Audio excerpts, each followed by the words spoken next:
A soggy, smelly, confusing start to this Taters Tuesday.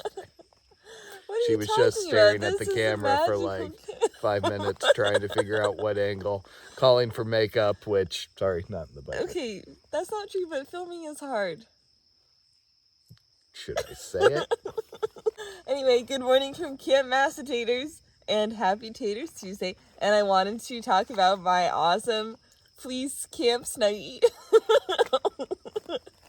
Shout out to Paula, who was in our wilderness class last year and made this so she could be extra warm and cozy. She wore it inside of her sleeping bag at snow camp and then gave it to me afterward. She didn't freeze to death. It's not like, I lost 3 fingers so you can just have this crap. It was really sweet. It was because I was so impressed with it. She sewed it, and it's like a fleece sack, but then it has a turtleneck, so it's super cozy. It's got this pretty material, and she didn't think she was going to do anything that cold again, and so she gave it to me. Yeah, often at the wilderness class, they're like, oh, that was an amazing, memorable experience at snow camp, and now I never wish to camp in the snow ever again. Not only is it great for really cold conditions, adding extra warmth to a sleeping bag, but it's been just about perfect for this trip where it's warm enough. I don't need a sleeping bag. I just want a little bit of warmth and coziness at night. It's also lighter and more compact than a sleeping bag. I disagree with that. You just wouldn't let me get you a reasonable sleeping bag. That's true. They do make super light sleeping bags, but a lot of them have down, and I don't really want to do anything with down. They died for your coziness. As far as how my body's holding up, I'm Decay. Whoa. I'm pretty much past all the muscle soreness stuff. So muscles are in shape now, feeling You're strong also walking. past the youthful period. It's all now. I don't think that I am susceptible to Disney rash, and that got really bad a couple days ago when we were out on the pavement in the cornfields with the sun beating down. Always passionate. There was a couple days where it was hurting and pretty horrible looking by the end of the day. It's pretty horrible looking at the beginning of the day. I also, a couple days ago, felt a bit of a twinge in my left foot, that on the top part of your left foot, kind of towards your toes, that lasted for a couple of hours or so. And since then it subsided and has gone down to more like a random bit of soreness that I just feel occasionally. But that has been a little bit swollen up for the last few days. It's pretty minor, but you can see how this part here is a bit puffier compared to my normal foot. Nice enough camp here, but you see all the leaf litter on the ground? I had my shoes off and I was sitting on that rock for maybe 10 minutes last night. When I got into the tent, I had 2 of those little tiny ticks actually latched on my foot. And fortunately, I checked and dug them out, so maybe I do not have Lyme disease. I think we figured out the trick to finding the little ticks. The big ticks are easy because you feel the tickle. Felt that a lot at the headwaters of the Mississippi. You wake up and there's like a tingle behind your ear, and then you pull out a big fat tick. But the little ones, they kind of, you don't really feel them, and they blend in like they might look like a little piece of a leaf or something.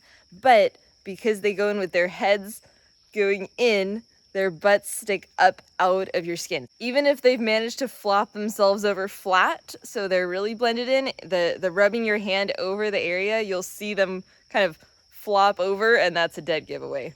After the storm passed yesterday, we got a couple hours of really nice hiking, and then as soon as we set up the tent, it started raining again. Rained off and on lightly all night.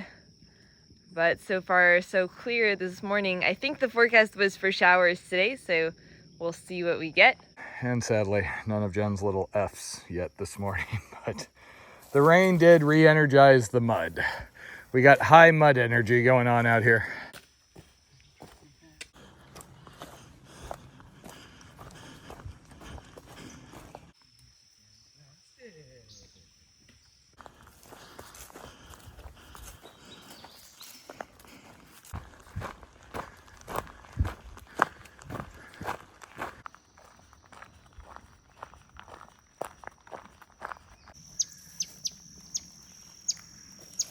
Hey, little guy.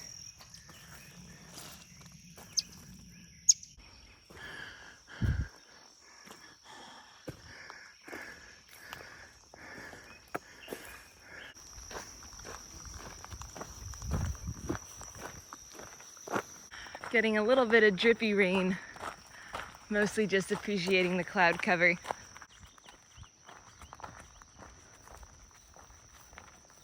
Fun times. Mud and drizzle.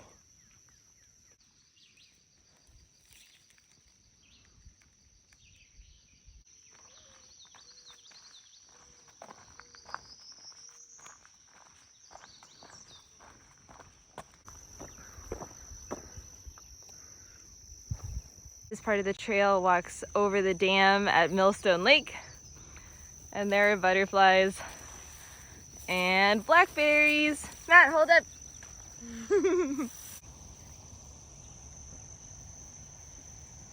And eagles.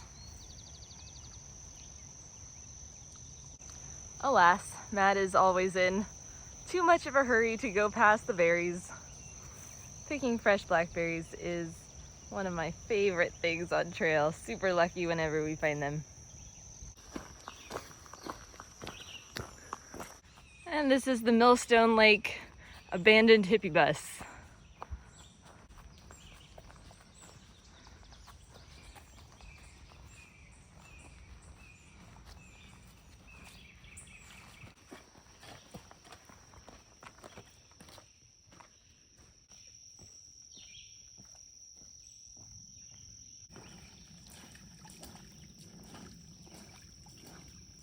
As soon as you step down into this creek bed, you feel a sudden temperature change, like at least 5 degrees cooler. And then we figured out it's coming from there.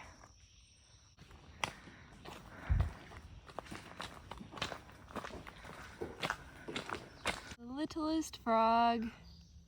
Maybe not quite as little as that one Matt found for me on the Mississippi one time, but he's super cute.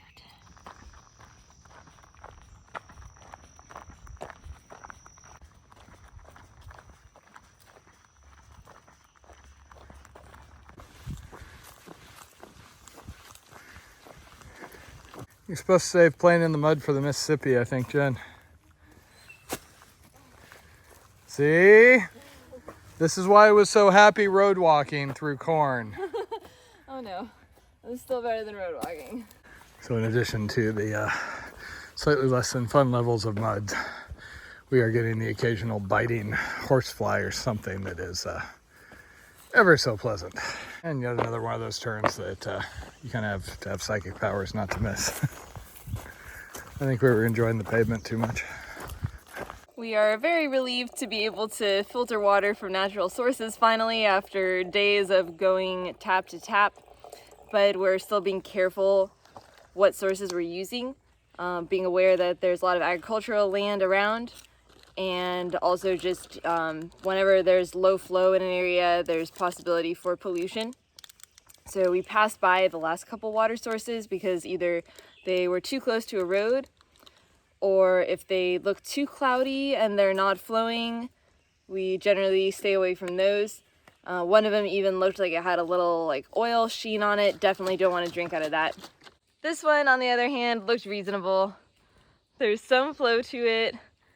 No unusual colors or algae or sheen or anything.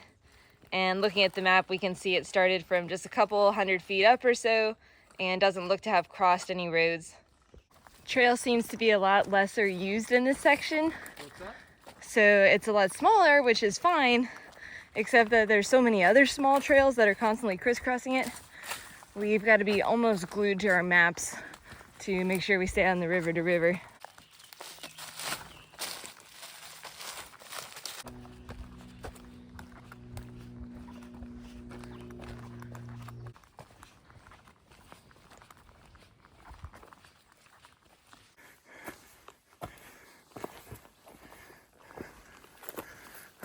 Campsites are pretty nice, but the trail has just been a mess.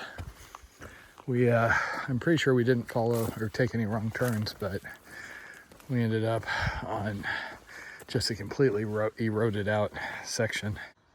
This section right along Cedar Creek has been particularly lovely.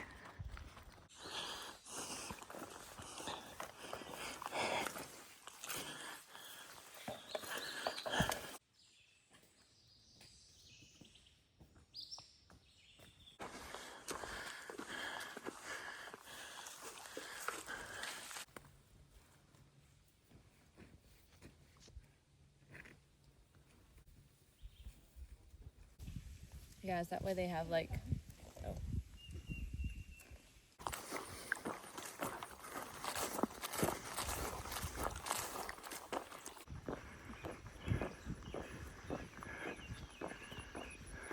Well, that was a nice little interlude. Hi, turtle.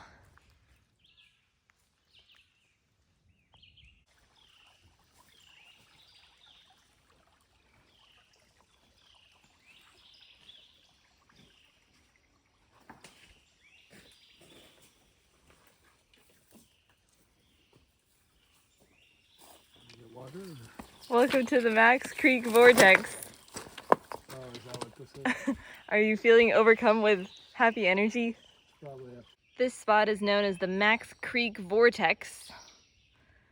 No indication of whether it's a male or female vortex, because apparently those are different. But Matt is feeling a little bit tired, so hopefully it has lots of positive energy to psych him up for the next, we got another 3 hours or so of hike time. It's also full of pretty big schools of fish and some cute little crayfish among the rocks.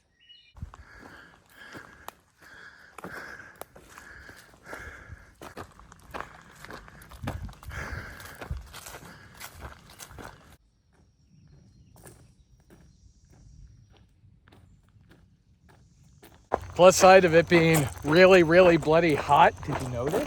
Is people are pretty nice when you go up and go, what? And then she falls on the ground and then it's all good. We even got cold water. That was nice. Makes me wish somebody had, had the foresight to buy a plug-in ice maker at Walmart yesterday. If only somebody had been visionary enough.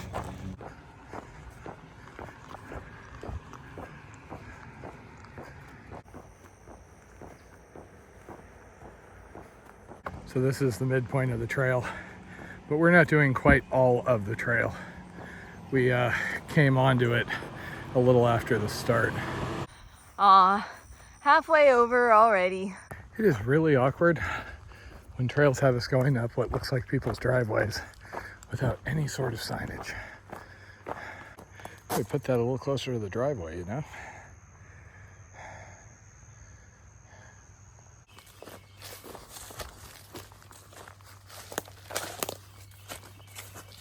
Back on the trail, past that short roadwalk section. And I think if we see an inviting campsite, we're about ready to take it. 7:45 and the humidity finally started dropping a little bit. It's been low to high 80% humidity pretty much all day.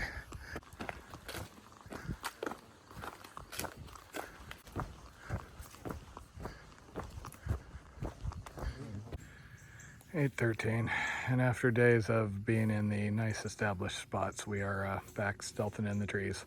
Legally, I guess this would just be dispersed, not really stealthing. It is still really, really bloody humid though. Somewhere north of 80%. Everything is completely soaked, but we think we'll get a chance to clean up tomorrow at least. Pretty straightforward day to day, just lots of beautiful forests, some real pretty creeks, a turtle, a bunch of frogs, a bunch of butterflies, really pretty stuff. And we are camped, I don't know where we're camped, slightly past the halfway point of the river to river trail, about 19 miles or so from the town of Goreville. And unfortunately, we are sweaty and muddy enough that Matt is no longer cuddling properly, and so we are probably going to stay in a lodge tomorrow night and get cleaned up. Home sweet home for the night.